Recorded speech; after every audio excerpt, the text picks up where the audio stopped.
So three personalities have characteristics. So antisocial personalities, in the manual it says they have a lack of remorse as indicated by being indifferent to or rationalizing having hurt, mistreated, or stolen from another.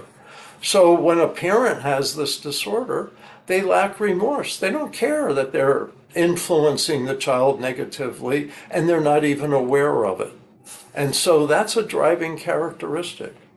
Borderline personalities, inappropriate, intense anger or difficulty controlling anger. In other words, frequent displays of temper, constant anger, recurrent physical fights. Not everybody with this personality has that characteristic, but many people do. And that's often what we see. People can't control their emotions and their impulses. Narcissistic personalities, people are familiar with that term, but not necessarily with the disorder. One of the criteria for the disorder is lacks empathy and unwilling to recognize or identify with the feelings and needs of others. And so this helps explain why they don't care, that they may be hurtful to the child, they may be hurtful to the other parent. A lot of these folks split the children, so they treat one child as favored and another child as disfavored, or they're just neutral towards. And so you may see one child becomes alienated and the other child's kind of neutral. I love my parents equally. And they go back and forth while the alienated child says, I'm not going. And we see a lot of families like this. Anyway, this goes with personality disorders. Personality disorders are interpersonal. So they basically are about close relationships. One's children, one's parents, siblings, peers, romantic partners. So what we see is this is where this shows up. It's not at all surprising that children become alienated if they have a personality disordered parent. Personality disorders are interpersonal. In other words, it's about relationships. Unlike other disorders, mental disorders, let's say like schizophrenia,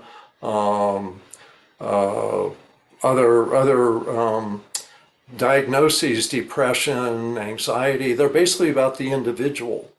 Personality disorders are interpersonal. They're about how they relate to others. And alienation is very much a relationship problem.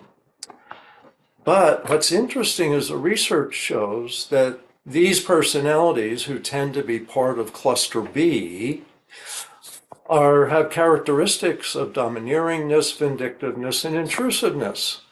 I mean, talk about alienating behaviors, that's what a lot of it's about. So if we look at the personality disorders, their clusters there's cluster A, which are people kind of avoid people. There's cluster C, people that tend to avoid conflict. Cluster B tends to be the high conflict people. And that's the ones that I've just been talking about the antisocial, borderline narcissistic. There's a fourth personality, histrionic, that's part of cluster B. So you can see that. Now, I want to talk a little bit about brain development. Oh, so let me back up.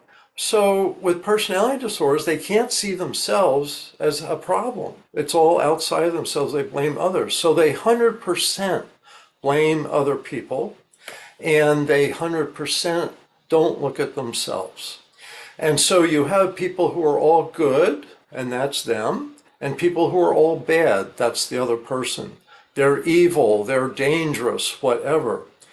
So if we look back at these alienating behaviors, if you see the other parent as an extreme danger to your child's existence, it's not that surprising that you would do these things. Like, say, call 911 if you feel in danger from the other parent. That they would be venting with an intense emotion about how awful the other parent is. So a lot of this behavior comes from their vision of the other parent in 100% negative terms.